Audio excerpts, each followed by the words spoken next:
Fala pessoal, bem-vindos a essa nossa Masterclass de hoje. A gente vai mergulhar a fundo na imensa pegada cultural da trilogia Lembrança do Passado da Terra, focando especificamente na conclusão colossal dela, O Fim da Morte, de Cixin Liu. Para quem acompanha o gênero, sabe que essa é uma obra que literalmente redefiniu a ficção científica moderna e não à toa levou prêmios pelo mundo afora, tipo o famosíssimo Prêmio Hugo. A ideia aqui é desconstruir toda essa genialidade como se fosse uma verdadeira aula de literatura e física teórica, desvendando de forma bem clara aqueles conceitos mais alucinantes do livro. Vamos nessa?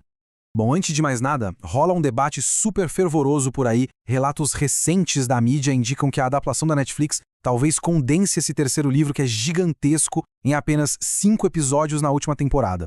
E olha, é muito fácil entender o porquê de tanta preocupação dos fãs. O material original abrange literalmente milhões de anos e traz conceitos astrofísicos massivos. É justamente por isso que um estudo literário e científico mais aprofundado se faz tão essencial agora. Compreender a verdadeira escala da obra ajuda muito a valorizar o tamanho do desafio que é qualquer tentativa de adaptação. Certo, então vamos dar uma olhada no nosso roteiro de hoje. A gente vai passar por introdução e contexto, depois fundamentos científicos e filosóficos, dilemas de personagens, visualização didática de fenômenos e fechamos com pós-humanismo e conclusão. É um caminho desenhado para construir um entendimento super sólido dessa narrativa monumental. Seção 1. Introdução e contexto. A escala da trilogia. Para entender esse último capítulo, a gente tem que notar como ele estica a narrativa aos limites absolutos do nosso universo.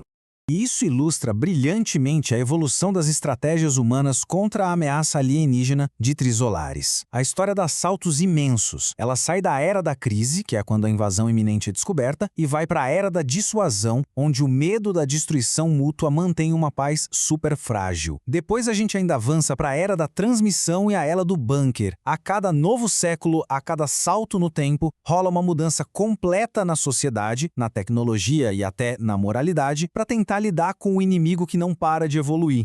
Para dar vida a todas essas eras, o Liu usa uma estrutura narrativa que ele mesmo ajudou a cunhar, o realismo de ficção científica. E o que é isso? Bom, não é só sobre inventar naves espaciais super legais. A sacada genial aqui é usar detalhes físicos e teóricos muito rigorosos para fazer com que uma astrofísica totalmente alucinante pareça assustadoramente real. O fantástico fica tão ancorado na física plausível que o terror existencial da história acaba se tornando muito mais palpável para quem está lendo.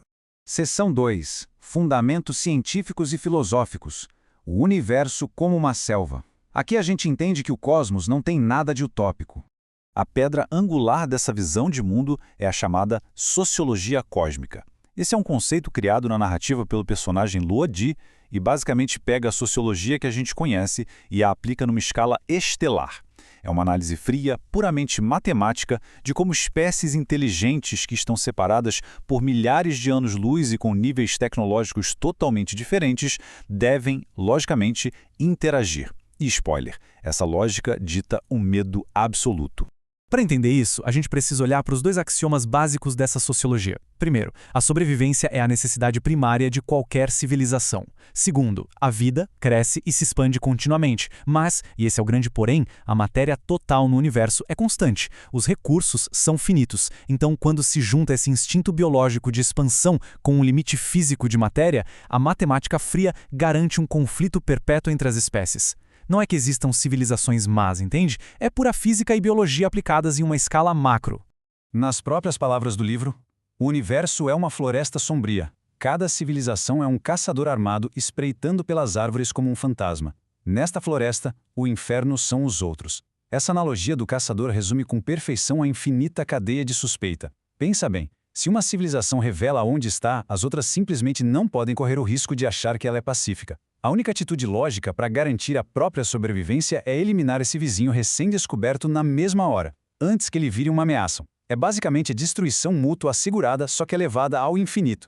Seção 3. Dilemas de personagens. A moralidade contra a racionalidade fria. Afinal, como a humanidade reage a essa verdade tão esmagadora? No meio dessa loucura surgem 2 polos ideológicos totalmente opostos. De um lado a gente tem a Shang-Xin, muitas vezes vista pela humanidade quase como uma figura salvadora, guiada pela compaixão, pela moralidade, pelo amor. O problema é que essa mesma empatia faz com que ela seja incapaz de apertar o botão que destruiria 2 mundos. Do outro lado, temos o Thomas Wade. Ele é a própria encarnação da racionalidade fria. Para o Wade, o que importa é a sobrevivência, custe o que custar, zero preocupação com a ética humana. E é essa frieza impiedosa que o leva a forçar o desenvolvimento secreto de naves na velocidade da luz. É um peso absurdo de responsabilidade e as escolhas de cada um ditam o destino de bilhões. Isso tudo levanta uma das maiores questões filosóficas da obra. Será que um universo tão sombrio e impiedoso, regido por regras tão rígidas de sobrevivência, tem qualquer espaço deixado para a moralidade humana? Essa dúvida paira sobre absolutamente todas as decisões da Shin-Shin. Ser virtuoso pode literalmente significar a extinção de todo o mundo, enquanto abraçar a crueldade talvez seja a única forma de continuar existindo. Pesado, não é? Seção 4. Visualização didática de fenômenos. Chegou o momento perfeito para uma aula teórica pura sobre como o autor quebra e remodela as leis da física. A forma como o autor ensina conceitos supercomplexos é fantástica. Para explicar a mecânica da viagem mais rápida que a luz, a narrativa usa fábulas. Sabe aquelas histórias de ninar? Pois é, o personagem Yun Tiaming conta essas histórias repletas de mensagens secretas. A analogia usada é um barquinho de origami numa banheira. Aí, um pedaço de sabão colocado na água altera a tensão superficial e empurra o barquinho para frente. Esse conto, que parece inofensivo à primeira vista, é o que ensina aos cientistas a base teórica da propulsão por curvatura espacial. A literatura é usada como um veículo literal de salvação tecnológica. Mais claro, a ciência também traz a aniquilação definitiva num processo metódico de 3 passos. A arma mais assustadora da história não é uma bomba nuclear. É o que eles chamam de papel de vetor duplo. É um ataque que altera as próprias leis da física. Passo 1, o vetor é lançado no nosso sistema solar. Passo 2, ele distorce o espaço de um jeito que a velocidade de escape vira a velocidade da luz, ou seja, nada escapa. E o passo 3, o desfecho apocalíptico. O nosso espaço tridimensional desmorona de forma permanente, virando um plano bidimensional. É a destruição total através da pura geometria. E tentar visualizar mentalmente esse colapso apresentado no texto é ao mesmo tempo sublime e aterrorizante. Quando o sistema solar começa a cair, ninguém vê explosões de fogo. O que se vê são estruturas massivas despencando num abismo infinito. Imagina moléculas de água tridimensionais perdendo uma dimensão e se espalhando em padrões geométricos gigantescos. O livro descreve isso como flocos de neve do tamanho da Lua, caindo silenciosamente no vazio. É a matéria virando uma pintura plana eterna. A invisibilidade da física quântica ganha uma escala visual gigantesca. Seção 5, Pós-humanismo e conclusão. O tempo profundo e o cosmos. Agora a gente vai dar um salto para distâncias e eras que até fogem da nossa compreensão. Agora, olha só o que é realmente chocante nesse número. 18 milhões. Essa é exatamente a quantidade de anos que a Shang-Xin e o companheiro dela ficam presos numa armadilha de alteração física, a famosa linha da morte, onde a velocidade da luz é freada até quase zero. Para o universo lá fora passam-se 18 milhões de anos. Para eles ali dentro, só uma fração de tempo. Isso joga na nossa cara a total insignificância da humanidade diante do tempo profundo do cosmos. Todos os nossos dramas e guerras viram só partículas de poeira na vastidão cronológica. E então, no fim dos tempos, o universo chega no seu dilema cosmológico final.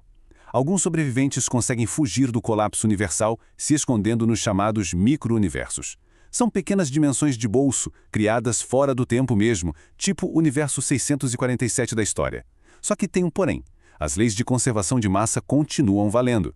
Para o universo que está morrendo conseguir colapsar de vez e gerar um novo Big Bang, cada um desses micro-universos precisa devolver a matéria que pegou emprestado. É uma escolha absurda. Os refugiados têm que decidir se sacrificam seus próprios abrigos utópicos e mortais para garantir que um universo novinho e folha possa nascer. E é bem aí que a gente se depara com a imagem final super poética dessa análise. A Shang-Xin escolhe devolver a massa, mas antes de sair do abrigo, ela deixa uma coisinha para trás. Um computador em miniatura com toda a história da Terra e de Trissolares, e junto, uma pequena esfera flutuante contendo água, algas e um peixinho. É um fragmento minúsculo de memória e de biologia, deixado lá no escuro profundo, só aguardando o despertar de um novo universo. A esperança de que uma pequena semente ecológica possa sobreviver ao fim absoluto de tudo.